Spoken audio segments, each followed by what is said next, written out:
महान विचारक sweat modern की श्रेष्ठ कृति का हिंदी रूपांतरण अपने आप को पहचानिए। स्वेट मॉडर्न के विचार जिन्होंने संसार में नई दृष्टि, नई सोच और सफलता के द्वार सबके लिए खोल दिए। उत्तम कल्पना। कल्पना ऐसी हो जो हमें अपने जीवन को ऊंचा उठाने की लगातार प्रेरणा दे, चाहे हमारी परिस्थितियां और वातावरण कितने ही प्रतिकूल हों। उत्तम कल्पना हमारे प्रयासों में कभी कमजोरी न आने दे।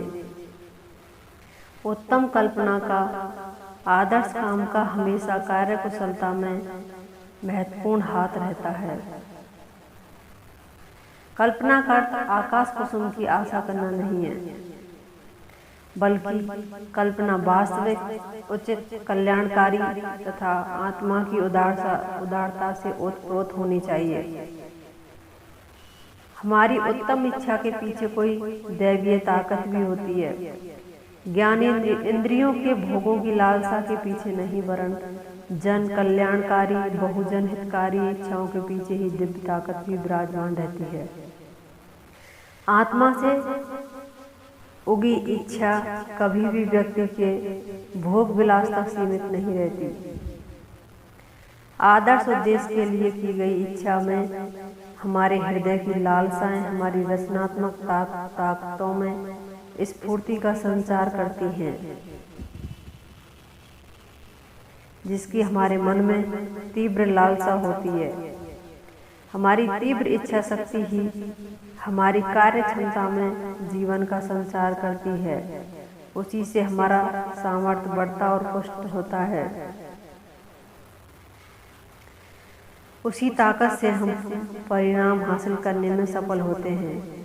प्रकृति एक भंडार है, उसके भंडार में विश्व के सभी पदार्थ जमा होते हैं। हम जिस वस्तु को मांगते हैं, प्रकृति वही पदार्थ हमें देती है, बशर्ते हम उसका मूल्य भी चुकाएं। हम वस्तु तो मांगे और कीमत ना दें, यह सौदा कभी नहीं हो सकता। हमारे विचार जड़ के समान हैं, ये निराकार ताकत के सागर में अपनी शाखाएं विभिन्न दिशाओं में फैलाते हैं।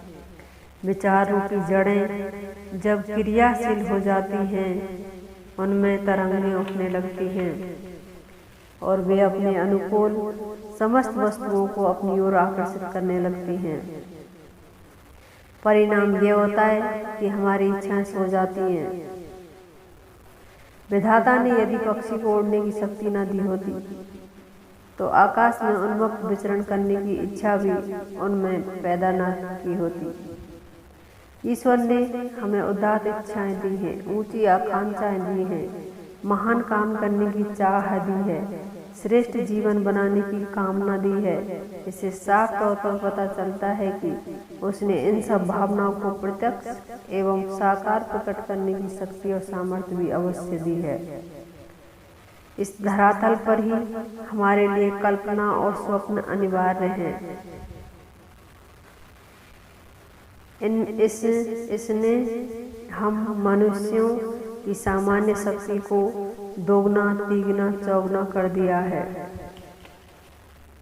अन्यथा किसी लूथर, किसी वेल्सले, किसी सवोनारोला की सफलता के रहस्य की क्या व्याख्या हो सकती है। इस दिव्य कोटि के विश्वास के बिना, अपने उद्देश्य में विश्वास के बगैर, एक कमजोर ग्रामीण कुमारी जॉन द आर्क कैसे एक फ्रांसीसी सेना का नेतृत्व और नियंत्रण कर सकती थी। इस शक्ति के बिना वह कैसे हजारों सबल मनुष्यों का नेतृत्व कर सकती थी कि मानो वे उसके बच्चे हों। इस दिव्य आत्मविश्वास ने उसकी शक्ति को 1000 गुना कर दिया। यहाँ तक कि बादशाह भी उसकी आज्ञा का पालन करने लगा। जब अमेरिका देश में गृह युद्ध का खतरा पैदा हो गया, तब हमेशा अत्यंत विनम्र और दिखावा न करने वाले लिंकन ने कुछ राजनीतिज्ञों से कहा, यदि आप मुझे राष्ट्रपति पद के लिए नामजद कर दें तो मैं चुना जा सकता हूँ और सरकार को चला सकता हूँ। उस व्यक्ति के आत्मविश्वास के विषय में सोचो।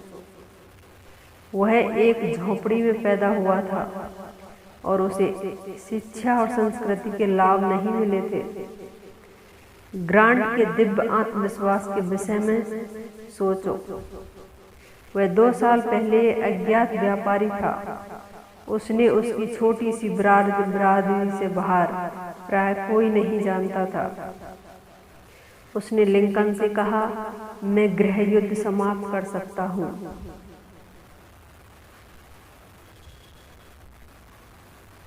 उसने वह समाप्त करके दिखाया। यद्यपि उसे इसकी सार्वजनिक निंदा का पात्र बनना पड़ा, जितने की किसी भी अधिक से अधिक हुई होगी। आज संयुक्त राष्ट्र कहाँ होता यदि लिंकन और ग्रांट अपने में विश्वास को बैठते, जबकि सब अखबार उनके खिलाफ आलोचना करने में लगे थे। ग्रांट से पहले जो सेनापति बनाए गए थे, उनमें अपनी योग्यता पर उसके जैसा विश्वास नहीं था। ग्रांट अपनी स्थिति का पूर्ण स्वामी था, क्योंकि उसके आत्मविश्वास में प्रश्न चिन्ह नहीं लगा हुआ था। वह जानता था कि मैं शत्रु को जीत सकता हूँ। यदि मेरे पास केवल सेना और अफसर हो, दूसरे लोग कम या ज्यादा संशय में पड़े रहे, अतः उन्हें केवल आंशिक जीत की प्राप्ति हुई। धन्यवाद।